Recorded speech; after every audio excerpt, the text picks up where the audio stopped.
کیا آپ نے کبھی یہ بات فیل کی کہ جب ہم نماز شروع کرتے ہیں تو ہماری موٹیویشن بہت اچھی ہوتی ہے، ہمارا خشوع خضوع مکمل طور پر نماز کے اندر ہوتا ہے، ہمارا دھیان کہیں اور نہیں بلکہ ہم اللہ اکبر کہہ کر اللہ تعالیٰ کے حضور باقاعدہ طور پر حاضر ہو جاتے ہیں، لیکن جو ہم نماز میں آگے پروسیڈ کرتے ہیں ہمارا مائنڈ ڈائیورٹ ہو جاتا ہے۔ یا کیا آپ یہ جانتے ہیں کہ یہ کچھ ایک شیطان کی وجہ سے ہوتا ہے جسے احادیث میں خنزب کہا گیا ہے؟ یہ ویڈیو نماز سیریز کی تیسری ویڈیو ہے۔ پہلی دو ویڈیوز میں بھی ہم نماز میں دھیان لگانے پر بات کر چکے ہیں۔ میرا نام بنت آدم ہے اور میرے چینل کا مقصد اللہ تعالیٰ کے ساتھ کنیکشن اسٹیبلش کرنے پر موٹیویٹ کرنا ہے۔ ہم دیکھتے ہیں کہ ہم اپنی طرف سے بہت ساری باتیں کرتے ہیں، بہت سارے ذکر اذکار کرتے ہیں، لیکن سب سے زیادہ امپورٹنٹ چیز اللہ تعالیٰ کے نزدیک وہ فرائض ہیں جو انہوں نے خود ہمارے اوپر لاگو کیے ہیں، جن میں اسپیشلی سب سے پہلے نماز کا نمبر آتا ہے۔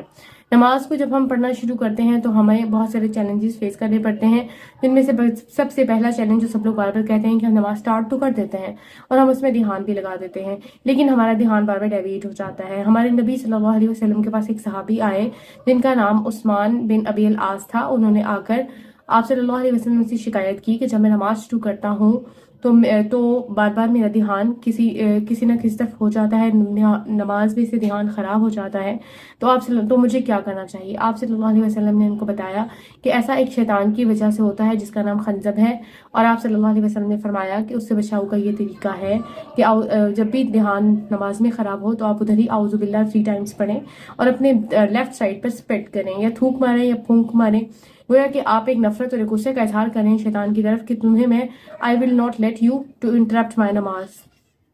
یہ آپ کا ایک عمل ہوگا جس کی وجہ سے انشاءاللہ اللہ تعالیٰ آپ کو شیطان سے نجات دے دیں گے اور پھر آپ کا دھیان نماز میں خراب نہیں ہوگا۔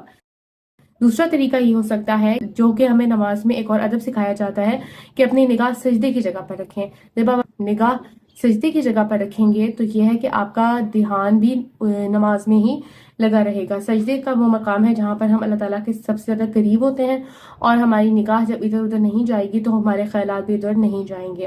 ایک اور وجہ یہ ہو سکتی ہے کہ جہاں پر آپ نماز پڑھ رہے ہیں اگر وہ جگہ بہت شور والی ہے یا بہت زیادہ لوگ وہاں سے گزر رہے ہیں تو عین ممکن ہے کہ آپ کا دھیان ڈائیورٹ ہو جائے۔ ایسی کیس میں آئندہ سے وہاں نماز نہ پڑھیں بلکہ کسی کوائٹ کارنر میں، کسی سائڈ پر، کسی کونے میں جہاں پر اور لوگ وہاں نہ آ رہے ہوں وہاں پر نماز پڑھ لیجیے۔ تیسرا ایک انتہائی امپورٹنٹ پوائنٹ ہے اور وہ یہ ہے کہ چونکہ ہم لوگوں کی زبان عربی نہیں ہے اور ہمیں نماز کے مطلب نہیں آتے، اس کی وجہ سے ہمارا دھیان بار بار ڈیویٹ ہوتا ہے۔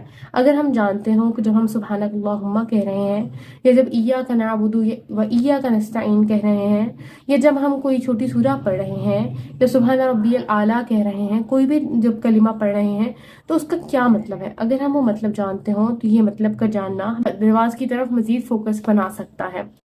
یہ وہ 3 سٹیپس ہیں۔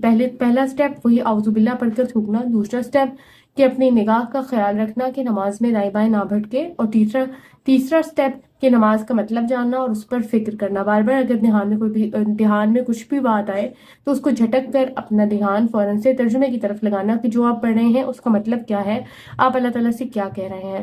جب آپ ان 3 سٹیپس پر غور کریں گے تو انشاءاللہ آپ کی نماز کی کوالٹی بہت امپروو ہو جائے گی، اور آپ خوب دھیان کے ساتھ اللہ تعالیٰ کے یہاں اپنی بہترین نماز پیش کر پائیں گے۔ میرا نام بنت آدم ہے اور میں آج کل نماز سیریز بنا رہی ہوں۔ یہ ہماری 3rd ویڈیو ہے۔ انشاءاللہ آگے پھر ہم ویڈیو بنائیں گے جس میں ہم نماز کے مطلب سیکھیں گے۔ تب تک کے لیے میرے چینل کو سبسکرائب کیجیے اور بیل آئیکن پر پریس کیجیے۔